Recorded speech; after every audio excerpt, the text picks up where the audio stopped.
tener en cuenta. La primera de ellas es lograr tener un concepto que normalmente no es, tratamos de alejarnos del mismo, tratamos de hacer que este concepto que está escrito ahí en la diapositiva que ustedes están leyendo en este momento,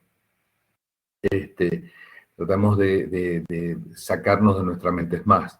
Durante toda la carrera, todo el esfuerzo que hacemos durante toda la carrera es poder brindar todo nuestro conocimiento a los fines de dar todo lo que sea seguridad. Entonces, todo el tiempo nosotros de lo que hablamos es justamente sobre seguridad, pero de lo que evitamos hablar es del concepto de riesgo. Entonces, para entrar dentro de ese concepto tenemos que hablar de la palabra falla. Es posible que esto ocurra, es una situación normal, digamos, de pensamiento. Es posible que ocurra una falla cuando todo lo que estamos queriendo hacer, digamos, está directamente proyectado para que eso no ocurra, para que no ocurra ninguna falla. Pero bueno, eso es lo que ocupa, digamos, en esta clase y eso es lo que vamos a analizar. Yo les pido, por favor, que, aunque sea inclusive lo obvio, pero no dejen de preguntar, no dejen de pararme y decir, bueno, ¿por qué tal cosa o por qué tal otra? Es decir, para que, digamos, en conjunto nos ubiquemos en un estado de pensamiento en el cual lo que intentamos es, insisto, con lo que dije hace un momento, es decir, alejarnos de esto, es decir, que esto no nos ocurra, pero lo que sí tenemos que tener presente es que está dentro de las posibilidades. Por ese motivo hablamos de la palabra de probabilidad de falla. ¿Existe una probabilidad de falla? Sí, toda estructura lo posee. Y eso está dado en función de las características propias de lo que hace una estructura. En particular, una estructura se usa para algo y el concepto de uso significa que ahí interactuamos, tanto personas como ambiente, como medio ambiente, como estado, como situación, pero todo eso lleva a que haya acciones de ambiente, acciones de contacto que van generando dentro de cualquier elemento sólido, van generando un cierto desgaste. Entonces, en base a esas propias características que tiene una estructura y pensando en esto, aunque está la palabra escrita ahí como estructura, que pensamos en lo mismo como que es el esqueleto resistente, pero pensemos en el concepto de falla, en lo que hace a todo el conjunto, porque no solamente en lo que hace la estructura, por cuanto para que algo tenga o sirva para algo, tiene que tener todos los elementos que conllevan a eso. A ver, si lo pensamos de otra manera, tenemos que decir que si estamos pensando en un lugar en el cual concurre gente y en el cual hay gente que tiene una cantidad de tiempo, si no funcionan los baños en ese lugar, evidentemente que la estructura puede ser perfecta, pero si no funcionan los baños, no funcionan los sistemas sanitarios, tenemos que pensar que las actividades que se pretenden desarrollar en ese lugar son imposibles de realizar porque hay personas con necesidades, con uso y bueno, en función de eso no vamos a poder desarrollar la actividad. Si estamos pensando que tenemos un lugar gastronómico y el sistema sanitario no funciona, la cocina no funciona, bueno, la función que tiene ese lugar como justamente expendedor de un servicio alimenticio, si su cocina no funciona, por lógica no va a poder brindar su servicio. Y así con absolutamente todo lo que pensemos, no por ese motivo es que digo que para que algo sirva, para que algo esté en funciones, necesariamente no solamente tenemos que pensar en lo que respecta a estructura propiamente, sino que tenemos que pensar en todo lo que lleva a que ese elemento pueda brindar las condiciones de hábitat y que su servicio requieren. Bien, ese es un detalle no menor. Por motivo es que viene esa frase, es decir, una posibilidad de ocurrencia propia de esta o a sus causas adyacentes a la misma, y sean estas que sean total y absolutamente frecuentes o no lo sean, es decir, que sean solamente momentáneas. Y pensando en sí, en el conjunto de los elementos, constructivos, lo que tenemos que ver es que un elemento básicamente está compuesto por una gran cantidad de partes, por ejemplo, escaleras, cerramiento y todas sus funciones. Bueno, todo esto concurre a que el servicio que está prestando tiene que estar justamente en base a eso. Y una medida de construcción también va a tener, y en esto, digamos, es algo que nosotros no nos podemos nunca independizar, que es con respecto al concepto de vida útil de la construcción. Al hablar de esta palabra vida útil, estamos ya diciendo de que en el tiempo, para los materiales en sí que pueden llegar a ser utilizados en esta misma construcción, en el tiempo, nosotros tenemos siempre que pensar que los mismos van a poder sufrir un desgaste. Es decir, que cuando nosotros hablamos en términos generales de proyecto, y cuando pensamos en términos de proyecto, siempre pensamos en condiciones de resistencia o resistencia versus deformabilidad, pero también tenemos que pensar en concepto de tiempo vida útil, es decir, en cuánto tiempo para los materiales que se van a utilizar y para las condiciones de esos materiales nosotros podemos pensar que los mismos pueden llegar a sufrir un determinado desgaste, una determinada situación en la cual los mismos van perdiendo sus características sólidas y mediante la misma pérdida de características van en detrimento justamente de los otros elementos primeros, resistencia y deformabilidad. En base a eso justamente es que asociamos también acá y vamos a tener siempre muy presente este concepto que es la variable tiempo. Y por último, también un algo no menor que magnitud, cuando hablamos de probabilidad de falla, la capacidad que nosotros podemos llegar a tener de tolerancia en forma inversa a la cantidad media de personas que se pueden poner en riesgo. Dicho en otras palabras, mientras más personas, mientras mayor sea la cantidad de gente que se tiene que servir en base a esta construcción, para lo cual esta construcción es útil, esa probabilidad de falla siempre va a tener que ser menor.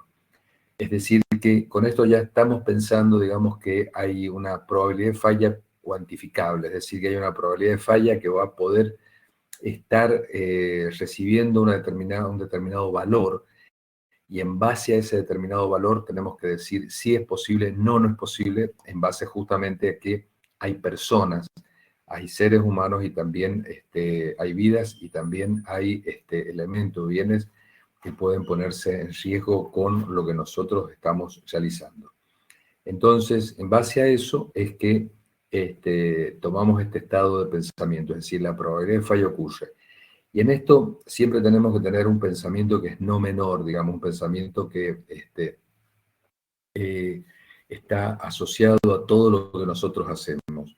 Decimos siempre que la construcción básicamente es una industria de transportes y colocaciones, y esos transportes son tanto horizontales como verticales. En general nosotros comenzamos desde el suelo hacia arriba y vamos levantando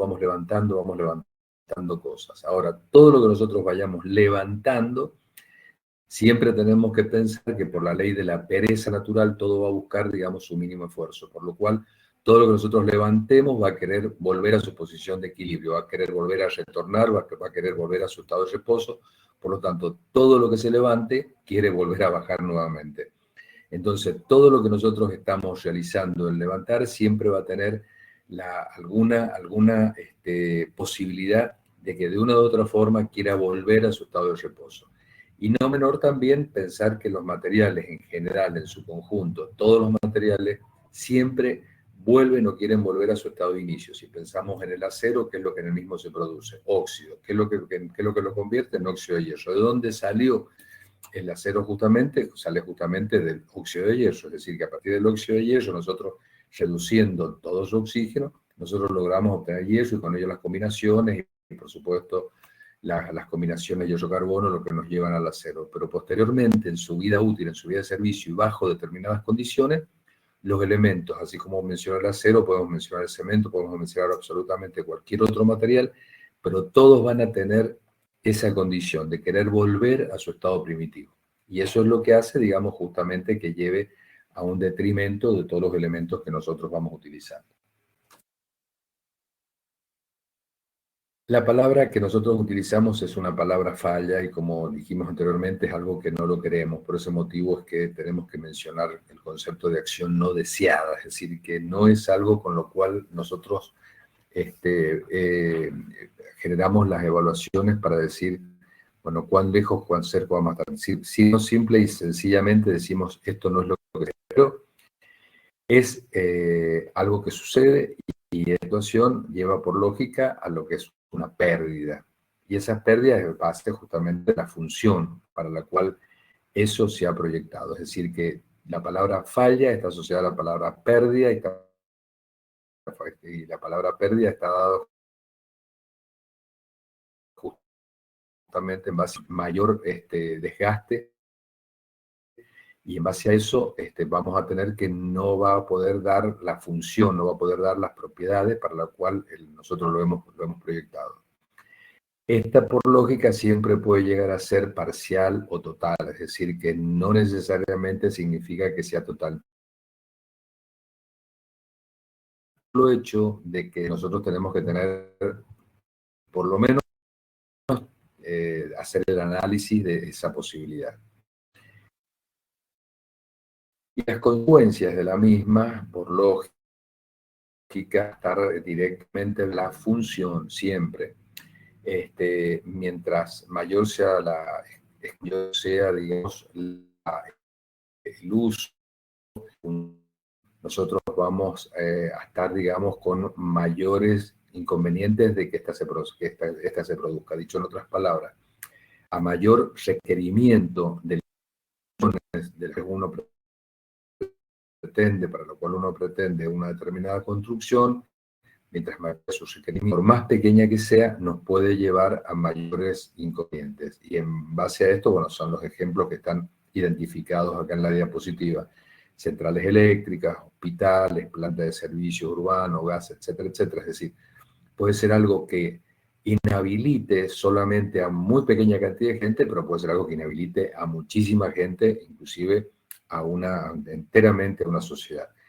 En función de eso es que tenemos que tener en cuenta que esta posibilidad que nosotros tenemos de que exista esa falla siempre puede llevar de la mano, digamos, un inconveniente mayor en cuanto es más la cantidad que sea. Y otra palabra que también vamos a tener presente es la palabra de acción desencadenante. Y la acción desencadenante sí está directamente vinculada a lo que es una solicitación que lleva, digamos, que va a ser la que finalmente produzca esa falla. Y esta acción desencadenante podemos pensar que sea tanto interna, es decir, que convive con el elemento mismo con el cual nosotros trabajamos, o puede ser considerada externa, es decir, que cuando sobreviene la misma, es uno absolutamente externo a la construcción. Cuando decimos que es una acción desencadenante interna, estas son mucho más lentas en el tiempo, pero que están presentes, digamos, conviviendo con el elemento en sí. Por ejemplo, soluciones ácidas, por ejemplo, soluciones que llevan, digamos, al deterioro paulatino de una construcción, distintos tipos de cloruros, sulfatos, etcétera, y que están conviviendo, que están en el mismo hábitat de la construcción misma, van a atacar en forma directa por la condición en sí de esos elementos, van a atacar y van a estar permanentemente. Una acción marina, una acción, digamos, por lógica, el tipo o el elemento químico que posee, digamos, y está en convivencia permanente con la construcción, es un elemento permanente. Entonces, esa es una acción desencadenante. Va a ser mucho más paulatino, mucho más lento, pero siempre tenemos que pensar de que está latente, está presente, está ahí, está dentro y está conviviendo con el elemento que nosotros hemos insertado, con la construcción que nosotros hemos insertado en un determinado medio. Puede ser que esté desde un primer momento, puede ser que sobrevenga después con el tiempo, pero lo que siempre tenemos que pensar de que está.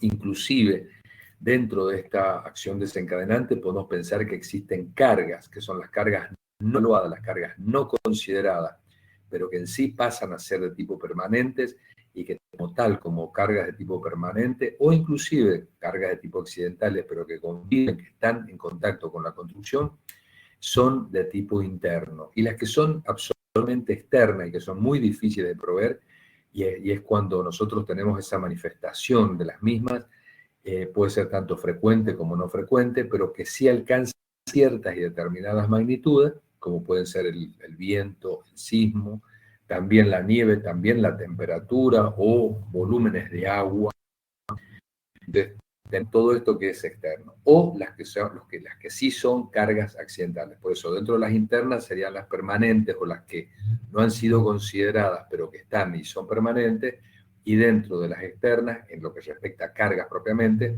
las que son absolutamente accidentales, como puede ser el desplazamiento de una carga que no estaba prevista, etcétera, dentro de algo que nosotros hayamos proyectado. Dicho en otras palabras, acción desencadenante es, si me permiten una palabra, es la gota salsa, es decir, es lo que normalmente decimos que es lo que desencadenó, lo que produce la acción final. A eso le llamamos la acción desencadenante. Pero la magnitud de la misma es función de una ecuación muy simple, que es justamente este factor, el de probabilidad de falla respecto a acción desencadenante. Acá lo vuelvo nuevamente a igualar, como dije al principio, la palabra falla con riesgo. Hace que justamente lo que nos lleva a que nosotros tengamos una situación no deseable. Esta probabilidad de falla también la vamos a asociar a un concepto que normalmente denominamos y el que generalmente vamos a estar permanentemente siempre mencionando, que es la vulnerabilidad. Y su magnitud es la que nosotros tenemos que tener presente, es decir, cuánto es esta situación de vulnerabilidad. La vulnerabilidad va a estar directamente asociada a lo que hace al destino, es decir, lo que hace a la función que puede llegar a tener una determinada construcción.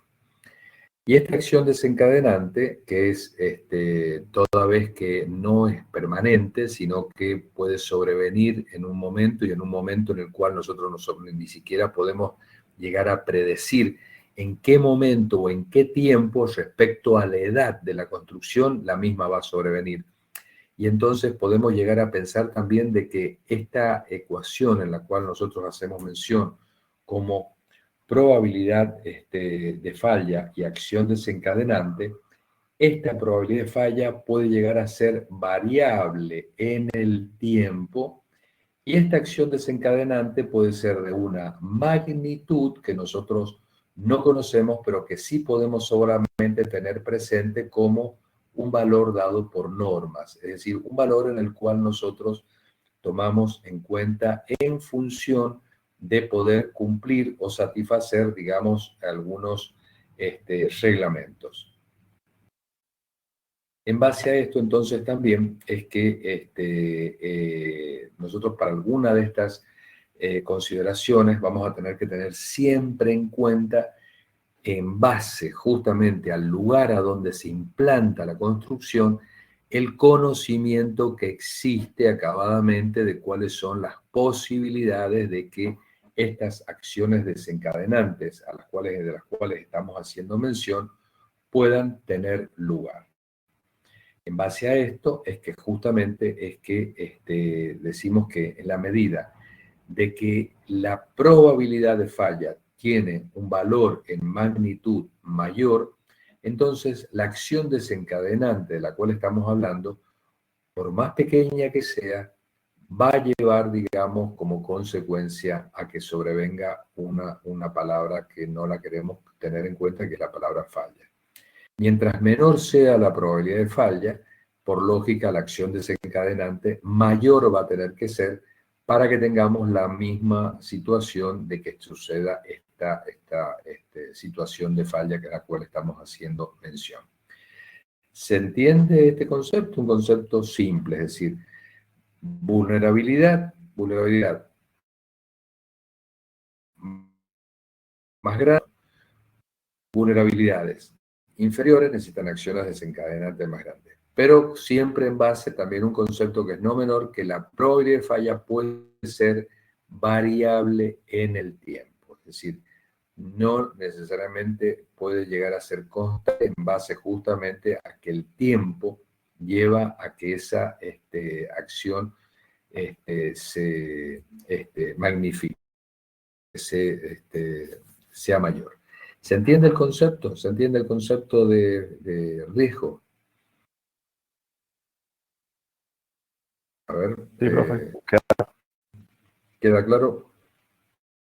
A ver si hay alguna pregunta al respecto.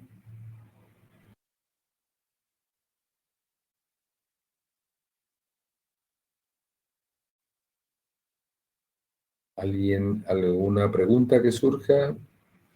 ¿O algún comentario que surja?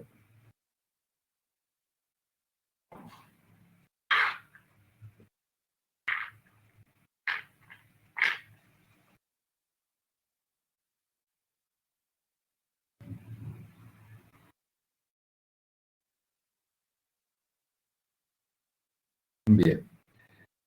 Para evaluar esta probabilidad que nosotros estamos haciendo mención para que tengamos presente, digamos, y siguiendo, digamos, con este concepto de análisis que estamos realizando, vamos a hacer mención a estas 7 que hemos anotado acá. Podría decir que podemos no desear. Pero en la medida que hagamos este análisis, me voy a permitir hacer un poquito de cuestionamientos y que nos hagamos algunos cuestionamientos por lo que hace, digamos, al grado de certezas que nosotros podemos llegar a tener respecto a alguna situación. Esto es no menor también este concepto que estoy usando en este momento y sin duda alguna, cuando lo escuchan van a decir, pero que nosotros justamente todo lo que nos lo dan por cierto. Está bien, eso no es distinto a lo que estoy diciendo. Lo que sí quiero decir, hasta qué punto el ingeniero, cuando efectúa una determinada evaluación o cuando toma una determinada responsabilidad o cuando toma algo y visualiza posteriormente todo lo que se ha construido, tenemos absoluta certeza de todo lo que tenemos ahí. Entonces esto es lo que hace a que tengamos que de alguna u otra manera analizarlo o ponerlo en tela de juicio.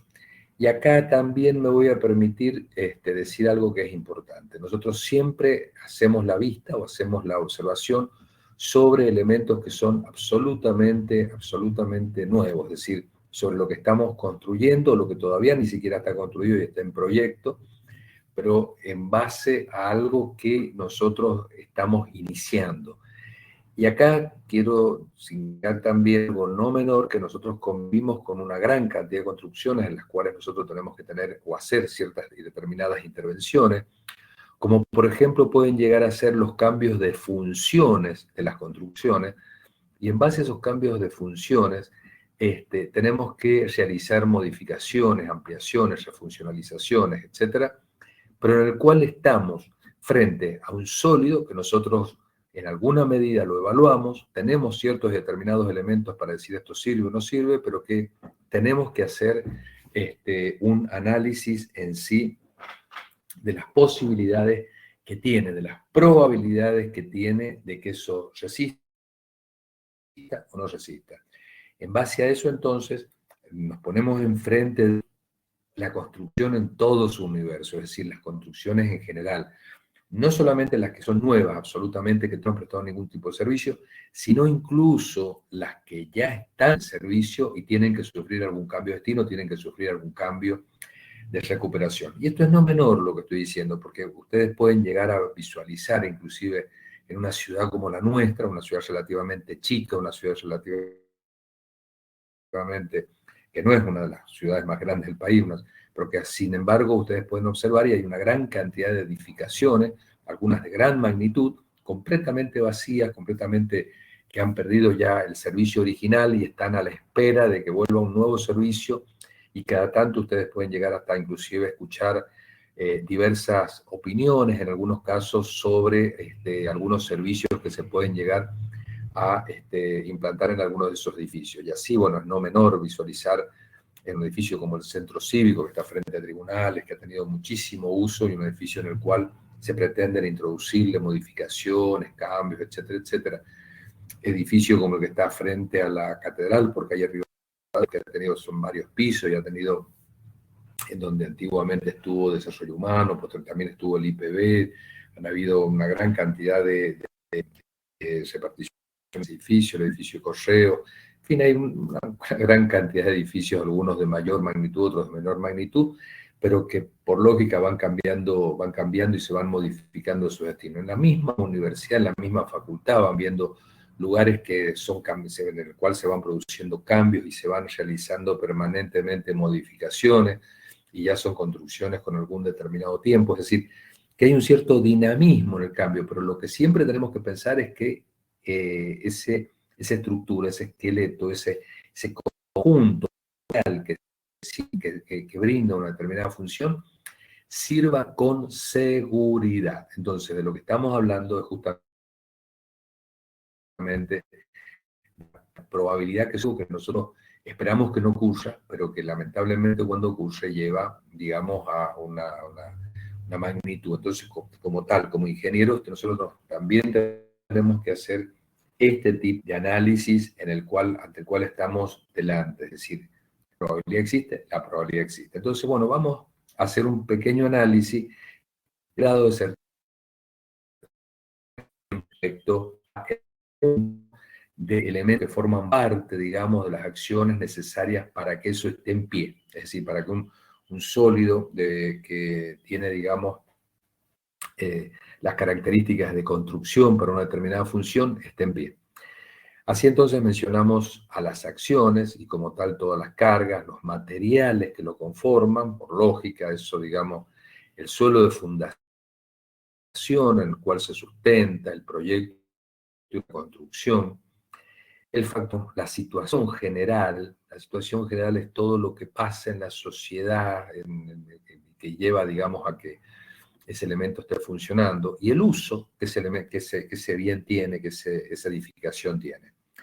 Entonces, en base a eso vamos a ir haciendo algunos análisis referidos justamente a estas 7 situaciones que podemos llegar a considerar. Insisto, pueden haber algunas otras que también podemos llegar a considerar. Yo acá he particularizado algunos puntos y vuelvo a repetir la misma frase que dije recién, es decir, en la medida que vaya hablando sobre estas acciones, piensen que estamos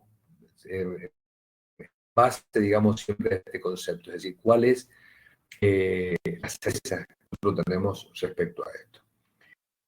También, y por lógica, no solamente somos ingenieros para una provincia como la nuestra, sino somos ingenieros para todo el país, entonces hacia eso también pensemos, digamos, en toda la República, es decir, no solamente pensemos en nuestra localidad.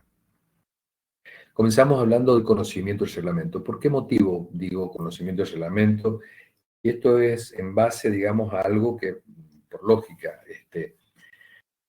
en la medida que nosotros tengamos una posibilidad de la aplicación de reglamentaciones, porque podemos llegar a tener lugares en donde existen reglamentaciones, pero el reglamento ni siquiera se lo conoce.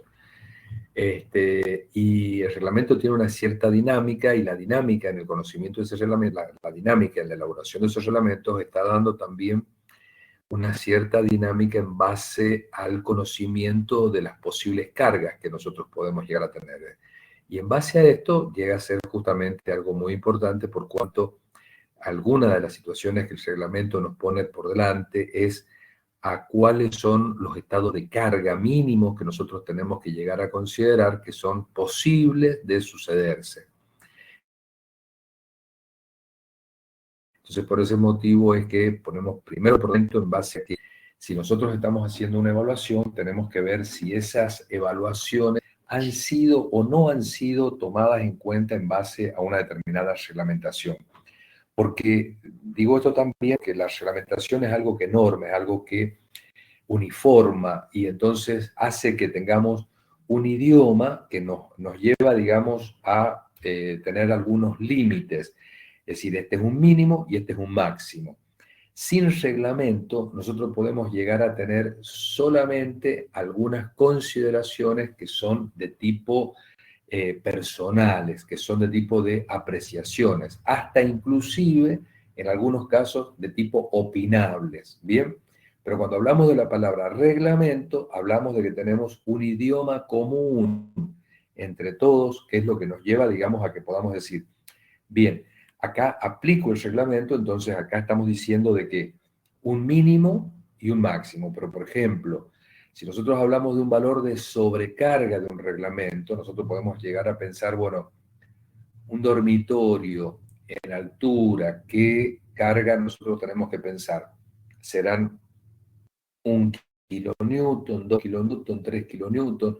Será un valor que nosotros lo pongamos, siempre hablando por metro cuadrado, ¿no es cierto? Será un valor que nosotros lo pongamos. En cambio, si hablamos del reglamento, el reglamento nos va a decir, si usted tiene o está diseñando esto para que va a tener función de dormitorio, no debe de tomar un valor no menor a. ¿Está bien? Entonces tendremos 2 kilonewton, digamos, como valor límite inferior. ¿Podemos llegar a tomar algo superior? Podemos llegar a tomar algo superior. También tenemos que justificar si tomamos algo superior. A ver, si el valor es 2 y nosotros ponemos 10 kilonewton, también tendremos que llegar a decir por qué motivo estamos queriendo poner un valor tan exageradamente superior al valor mínimo normal que el reglamento ha permitido que hagan todos los análisis técnicos para que eso se aplique de esa manera. Entonces, es no menor el hecho de que existe un reglamento y que ese reglamento esté en conocimiento. Y entonces, a partir de ahí, el conocimiento de las acciones que no prevé el reglamento, es decir, el conocimiento de qué acciones podemos llegar a tener, pero que el reglamento no las está teniendo en cuenta. Y acá entran justamente las accidentales. En este sentido, cuando hablamos de accidentales, tenemos que llegar a pensar que son acciones mediante las cuales podemos llegar a tener ocurrencia en algunos momentos, pero no en forma permanente, pero que sí, en base a lo que tenemos, pueden llegar a estar presentes. A ver, en base a esto podemos llegar a pensar que si nosotros tenemos un lugar en el cual va a haber una movilización de ciertas y determinadas cargas, pero esas cargas no son movidas en forma humana por la magnitud de las mismas, es decir, que necesitamos algún tipo de equipamiento que las traslade, que las desplace, entonces tenemos que tener pensado que es un lugar por el cual circunstancialmente o accidentalmente llegar a tener el suceso de que por ahí pase un montacarga que, así a simple vista, por metro cuadrado no podemos llegar a dejar de visualizar que va a tener un valor considerable, es decir, mucho más que un valor de normales que nosotros tenemos a la vista, es decir, 1, 2, 3, 4, 5 kilonewton metro cuadrado. ¿Se comprende de lo que estoy hablando? Es decir, no las ha tenido en cuenta el reglamento, pero que sí puede llegar a ser accidentales. Tengo un banco, ese banco tiene una zona de tesoro, entonces la zona de tesoro tiene la ocurrencia o la necesidad de desplazamiento de ciertos elementos que son extremadamente pesados, por lógica, en base a la construcción, en base a la constitución de los mismos. Y entonces tenemos que prever que puede llegar a circular por ese lugar un elemento que hace que eso movilice, que eso lo traslade.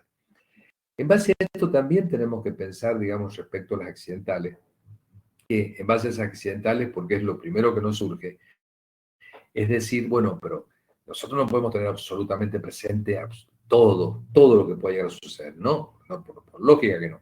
Pero sí tenemos que tener previsto de que si en base a la función que algo tiene, está o no la posibilidad de ocurrencia de que eso ocurra, necesitaremos disponer de estructuras auxiliares para esa situación. Es decir, si vamos a hacer circular algo que no estaba previsto con una determinada carga, bien, tenemos que pensar que no es la estructura la que lo tiene que soportar. Necesitaremos elementos auxiliares que transporten esas cargas para ese momento, para esa situación, en forma, pero no será la estructura. Entonces, a eso hacemos referencia, es decir, en base a las funciones, si tenemos que pueden haber sido previstas o no pueden haber sido previstas.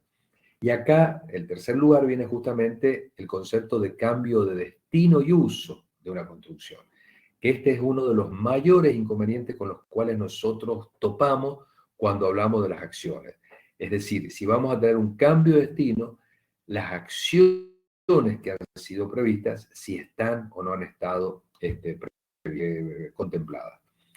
Y lo que también, el punto D, que son las instalaciones especiales que no han sido contempladas. En nuestro caso, nuestras condiciones, particularmente y en hoy en día, no podemos dejar de perder de vista la aparición de los equipos de climatización, ya sean los equipos de confort o ya sean los equipos de adecuación del aire, pero en todos los casos son equipos relativamente pesados que debemos localizarlos en ciertos determinados lugares a donde normalmente no han sido previstos. Entonces, no es que tenga yo la posibilidad de ir, poder y depositar un elemento en un determinado lugar. No, no, no. Si tenemos un cambio de destino, si tenemos una instalación especial y esa instalación especial se coloca o se deja en un determinado lugar, debemos pensar que debe ser estudiado ese lugar. Entonces, volvemos sobre lo mismo.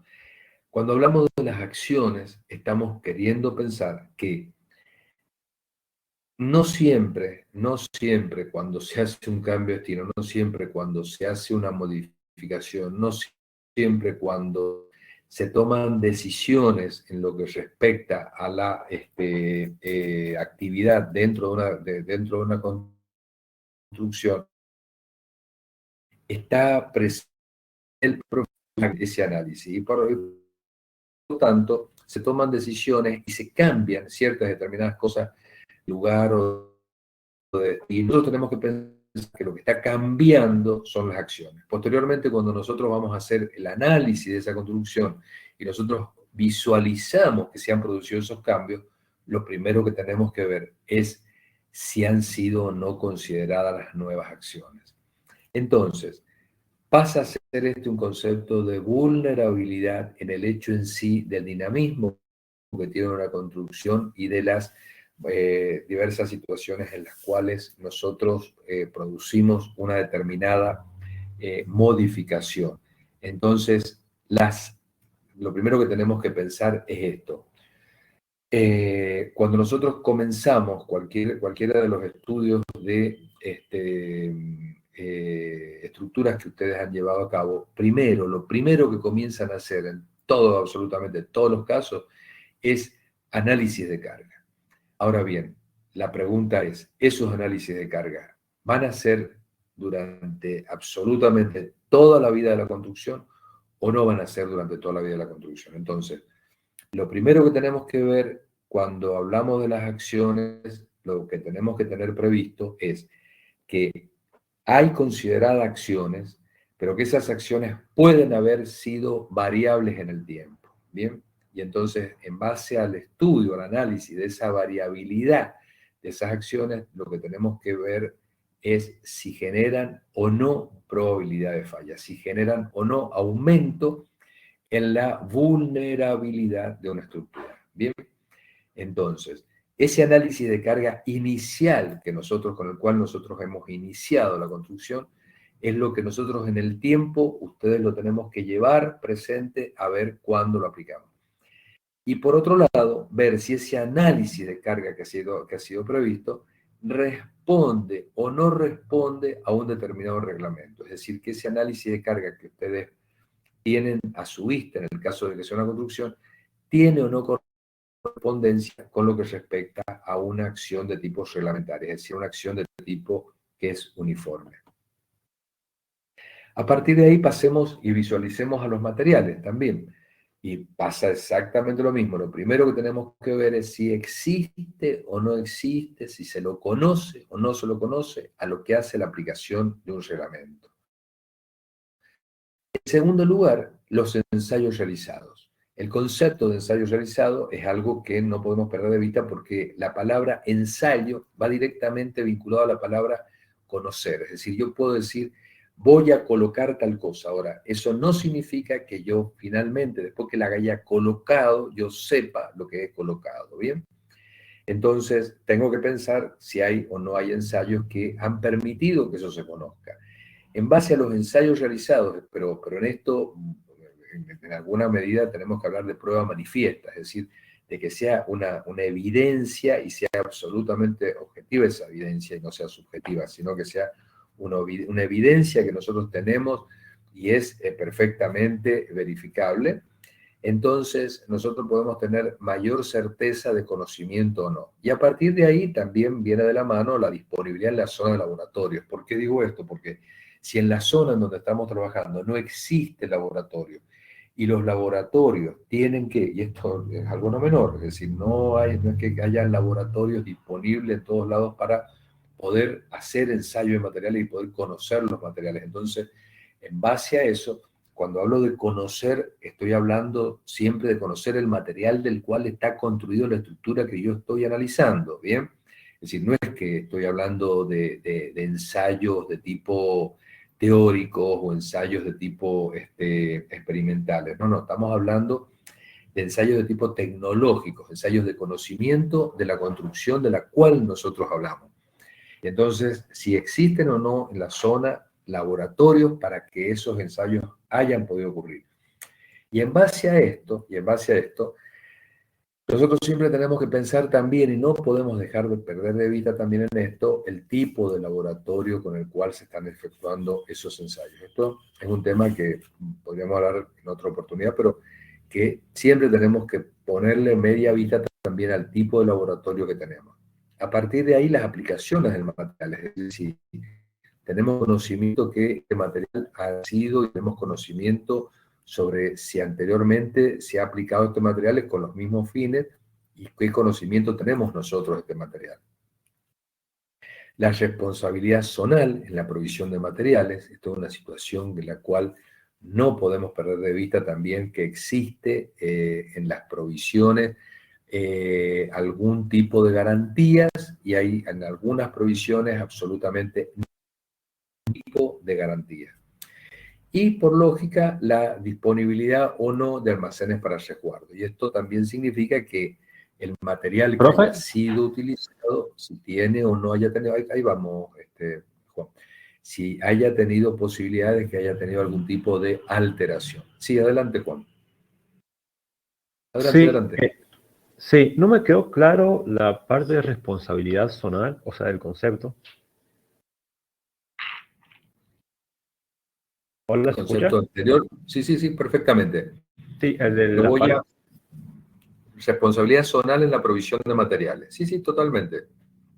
Bien, Lo hago, lo hago más extenso y le va a quedar más claro. Ustedes tienen actualmente en sus manos la norma que nosotros tenemos en nuestras manos, es justamente la norma CIRSO. Creo que todos la conocemos, creo que todos los que estamos acá en este momento presentes en esta charla la conocemos, la norma CIRSO. En las mismas tenemos modos de control, modo de control 1, modo de control 2. Los modos de control, justamente, lo que las normas han incorporado es justamente este tema y este concepto de responsabilidad zonal. Porque si ustedes observan en el modo de control 1, nosotros tenemos plantas elaboradoras, por ejemplo, en este caso de hormigón, que tienen sistemas de garantía, tienen sistemas certificados de control. Y para modos de control 2 no tenemos ni absolutamente ningún tipo de certificación. Sí lo que tenemos es conocimiento de una desviación típica. Pero a su vez también tenemos una tercera evaluación, que es si no tenemos absolutamente ningún conocimiento de la desviación típica. Bueno, esto es algo no menor, pero nosotros podemos perfectamente visualizar, y no escapa a nuestra zona esto, de que podemos contar con los dedos absolutamente de media mano quienes proveen materiales en modo de control 1. Podemos llegar a contar quizás con los dedos de la 3/4 de la mano quienes tienen hasta el modo de control 2. Y ya a partir de ahí pasamos ya también hasta la otra mano para cuando hablamos proveedores que ni siquiera conocen cuál es la desviación típica de lo que están ellos mismos produciendo.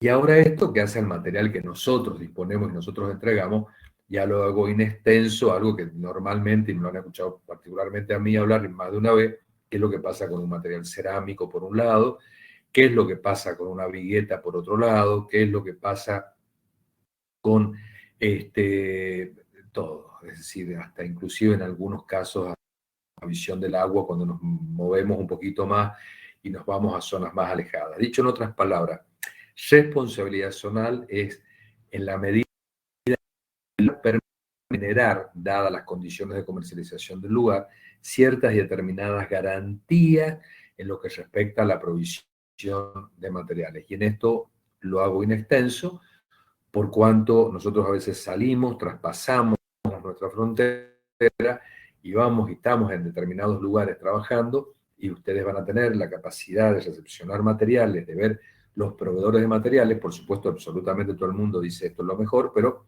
hasta inclusive el expendio de cemento, en el cual se abre una bolsa y está absolutamente totalmente anulado el cemento. Es decir, ¿qué es lo que quiero significar con esto? Que las zonas, cuando tienen responsabilidad zonal, es porque hay ciertas y determinadas condiciones y ciertas y determinadas situaciones en la misma que generan, para poder ser proveedor de materiales, algunas condiciones que le dan garantías. Y en otros casos, absolutamente ninguna. Y lo hago hasta inclusive extenso a esto, hasta en el acero, digamos, porque es increíble, pero lo van a tener la de decirlo y va a encontrar un proveedor que le viene y le deposita 100, 200, 300 vallas y el material está absolutamente oxidado, absolutamente. ¿Soy claro en lo que digo responsabilidad zonal? Sí, profe, quedó claro, gracias. Queda claro. Por ese motivo, cuando nosotros hablamos de construcciones, hablamos, y en esto lo hago en extenso, digamos, estamos evaluando, digamos, una construcción, ya sea una construcción que puedo llegar a pensar que sea una construcción nueva, sin uso, pero también puedo llegar a pensar, y esto lo hacemos extensivo, digamos, a todo lo que esté en pie, porque es una construcción que va a recibir un nuevo destino, es una construcción en la cual está con un determinado destino y tenemos que ver qué es lo que está pasando, digamos, con las probabilidades que le dan ocurrencia a justamente una disminución o una mayoración en lo que respecta a la vulnerabilidad de la misma. Por ese motivo, cuando estamos haciendo este análisis y estamos visualizando, digamos, qué es lo que pasa con estas situaciones que producen justamente estas probabilidades, vamos a medida que vayamos, la estamos analizando, estamos viendo de que no siempre estamos ante condiciones ideales, son condiciones reales. Y entonces, ante estas condiciones reales, es que nosotros le ponemos el ojo a este análisis para el cual, o mejor dicho, mediante el cual nosotros tenemos que generar una cuantificación, y para poder efectuar una cuantificación tenemos que hacer una valoración de estos elementos. Suelo de fundación. Y anteriormente, existencia y conocimiento del reglamento. Siempre lo pongo por delante, existencia y conocimiento del reglamento, por lo primero que dijo, es decir, por lo primero que dije, es decir, el reglamento nos acota, digamos, la distancia entre lo mínimo permitido y lo máximo, en base a que es, por lo menos, digamos, es el escalón que nosotros tenemos que subir para decir, hasta acá el agua no nos llega. Y en base a eso, también, cuando en más de una ocasión van a poder ustedes observar que se encuentran entre construcciones en las cuales el reglamento no existió. Y entonces ahí tenemos un tema muy importante en el que esto toma otro carisma. Cuando hablamos de ensayo va exactamente lo mismo de anteriormente dicho, acá toma otra magnitud de mayor relevancia, por cuanto el conocimiento de los ensayos, y siempre, digamos, con evidencia, el conocimiento del ensayo nos lleva a que nosotros podamos tener seguridad sobre qué es lo que hay abajo. Y también conocimiento de las opciones usadas en construcciones similares de la zona en cuanto a la adopción en sí de algún tipo de fundación. Para esto también se agrega si hay o no algún tipo de alteración que nosotros nos sea absolutamente visible, o por lo menos también podemos llegar a tener que efectuar algún tipo de visualización en la cual no hay una manifestación en forma directa, pero cuando nosotros hacemos alguna indagación un poco más por debajo del nivel de referencia, vemos algún tipo de manifestación que en la cual no era de esperar observar. Entonces, por eso cuando hablamos de la palabra alteración, siempre tenemos que pensar que tienen que ser las visibles y las no visibles, es decir, algo de lo cual podemos llegar a no tener la vista.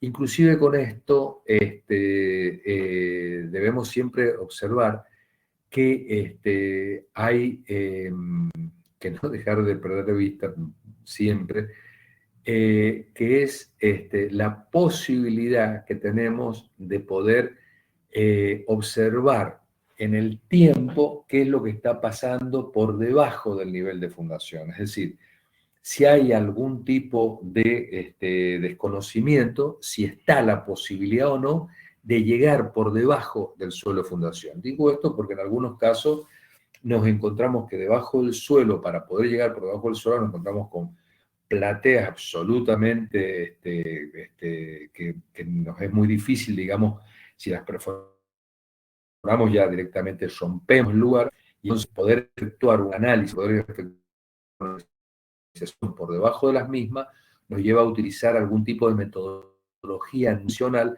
por cuanto, para que no sea esta de tipo destructiva, es decir, para que no tengamos que destruir lo que estamos justamente queriendo analizar, si funciona o no funciona.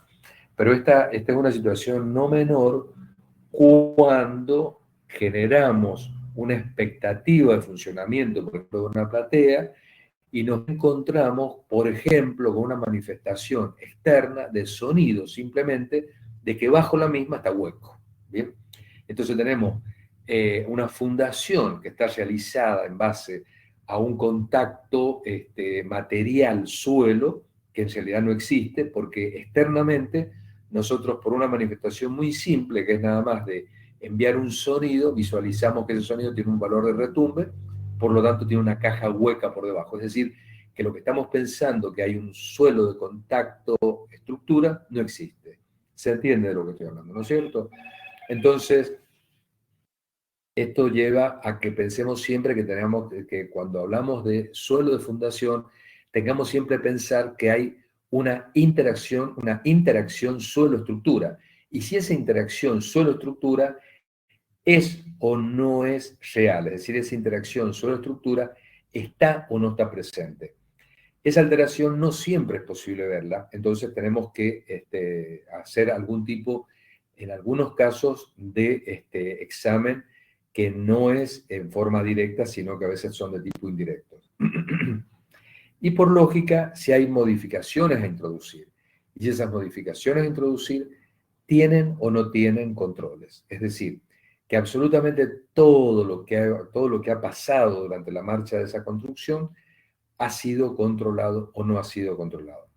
Por cuanto, decimos esto justamente por cuanto, a posterior de que se haya efectuado una construcción, se han efectuado excavaciones, y si han habido o no han habido, posterior que se han efectuado esas excavaciones, controles en lo que estaba pensado que iba a funcionar como un bulbo de presiones, por ejemplo, que ese bulbo efectivamente no esté funcionando como tal, y por lo tanto, digamos, estemos generando un descalce de la construcción por las modificaciones que se han introducido.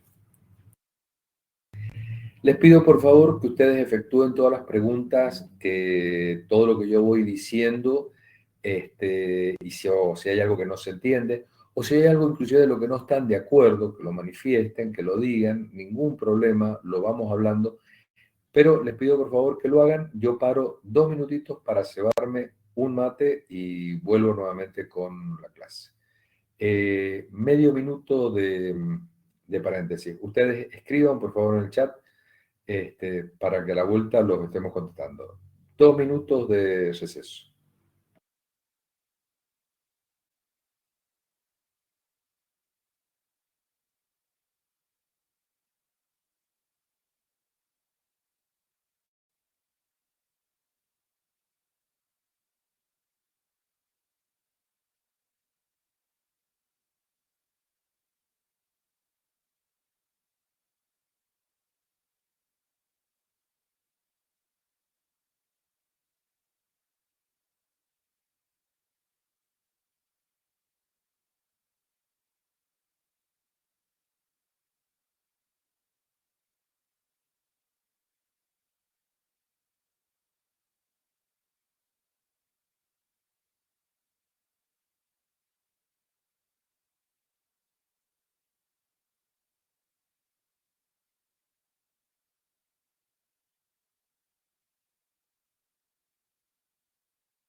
Hola, hola, hola, hola.